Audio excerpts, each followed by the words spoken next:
Hari Om. Welcome to Story Time with Gitanjali. Today, I'll tell you the story of Indra and Vritra. Last week, I had narrated the story of a great devotee of the Lord. But how can you identify a devotee? Is it by the color, the caste, the creed, or the form? Or is it only by the love in one's heart for the Lord? Let us see. Now, as you know, Indra is the king of Devas, and Devas reside in Swargaloka. And Brahaspati is the guru of the Devas. But though Indra was the king of Swargaloka, just like man, he was also prone to one of these six bad qualities or the six enemies known to man. Do you know what they are? They are Kama, Krodha, Lobha, Moha, Mada and Matsarya. Now what are they?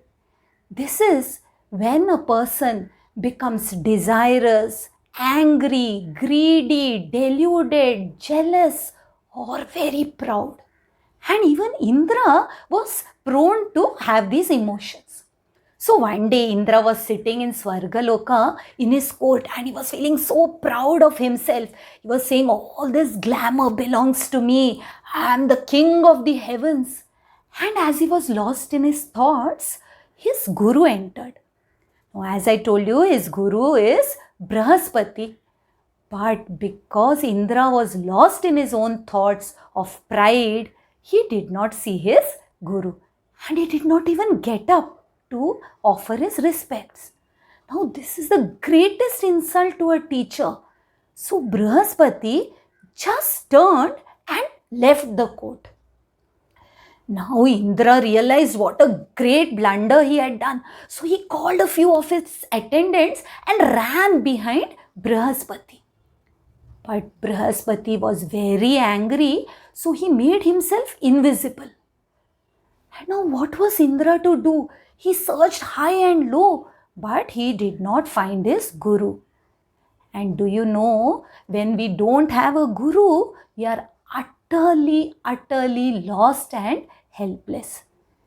And the enemies of the Devas, do you know who they are? The Asuras, who are always fighting with the Devas. They came to know that Indra had done this blunder.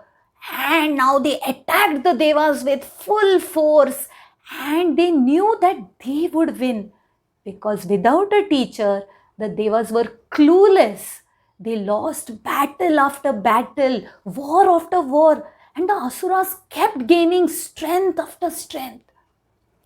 Now Indra was so sad and repentant. So he rushed to Lord Brahma and he prayed to Brahma, "Oh Lord Brahma, please show me the path. This is what I have done. And because of that, because of my mistake, all the Devas are suffering." Now Lord Brahma said, "See, you are paying for this mistake. Disrespect shown to a guru can have terrible consequences. But don't worry, since you are repentant, I will tell you the way out. You go to Vishwarupa, who is a great yogi. He is the son of one of the Devas amongst us, Twasta Deva, and request him humbly, please become our guru." So Indra went to Vishwarupa and Vishwarupa kindly agreed and became the guru of the Devas. So now the Devas had a guru and this guru taught them the Narayana Kavacha mantra, which could give lot of protection to the Devas. And they again started winning all the wars and battles against the Asuras. So now Indra was happy. But Vishwarupa was not only the son of a Deva, but he was also the son of an Asura on his mother's side. So what he would do was, every time he would offer all the prayers and all the oblations to the sacrificial fire, he would also pray on behalf of the Asuras. And this was a secret which Indra came to know, and he became so angry that one day he just came when his Guru Vishwarupa was sitting in front of the sacrificial fire, and Indra took out his sword and cut off the head of his Guru.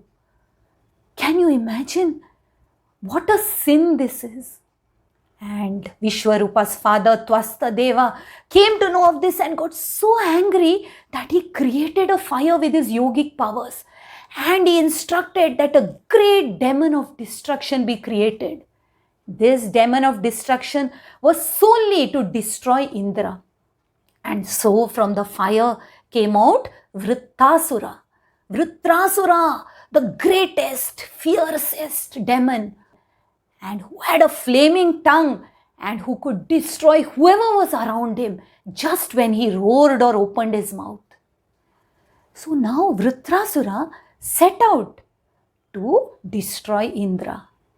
All the three worlds started trembling with fear because he was a sight to behold. He was so scary, and he went with a vengeance because Indra had killed his younger brother. Now Indra ran to Lord Vishnu. He said, "Oh Narayana, please save me. I have committed another blunder." Now Lord Vishnu knows everything what is going on in all the three worlds.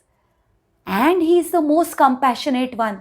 So though Indra had sinned, Lord Vishnu did not want everybody to suffer because of his mistake.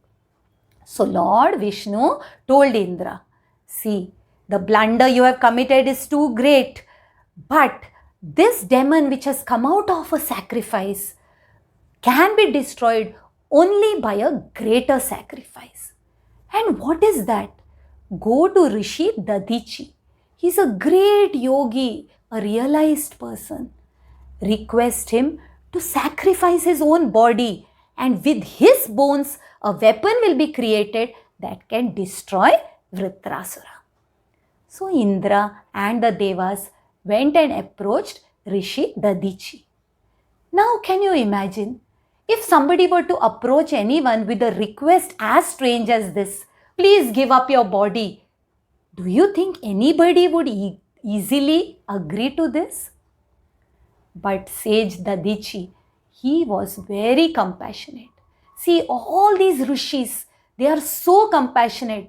Though they have reached the peak, the goal of their life, have got so much knowledge, still out of compassion and love, they teach us and they bestow so many blessings on us.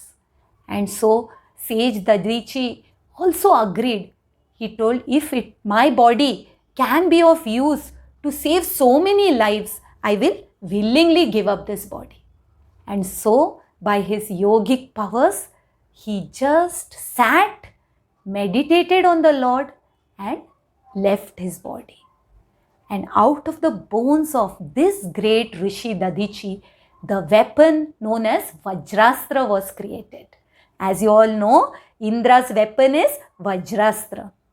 Now Indra was so proud and happy that he had got the greatest weapon, and he went towards Vrittasura. He was now very confident that he would definitely win. But when Vrittasura came in front of Indra, Vrittasura was filled with anger. He did not get scared. He told Indra, "Shame on you! Even a Rakshasa would not have done what you have done. Insulting one's own guru is the greatest of all sins, and I am happy I have come here to fight with you." And Vrittasura also said, "I know that you carry the weapon made of sage Dadichi's sacrifice, and I am ready to die. But I know I will be united with Lord Vishnu because that is all I seek." Just imagine a demon saying this. And he spoke to Vishnu in his heart and said, "May I become one with you." Indra was also impressed. But then the fight began. Vrittasura, he roared and flames came out of his mouth.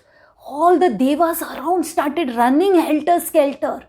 Indra threw his Vajrastra at Vrittasura, But Vritrasura caught hold of it. Indra was shocked, but Vritrasura gave back the weapon and said, "Do what you have to do." Now Indra cut off the arms of Vritrasura with the Vajrastra. And even towards the end, Vritrasura wanted to teach Indra a lesson, so he opened his mouth wide and swallowed Indra, and along with Indra, even his elephant Airavat. All the devas around thought that this is the end of Indra. But Indra still had that supreme weapon, the gift of the sacrifice of Dadichi. And using that, he tore open the belly of Vritrasura and he came out and chopped off his head.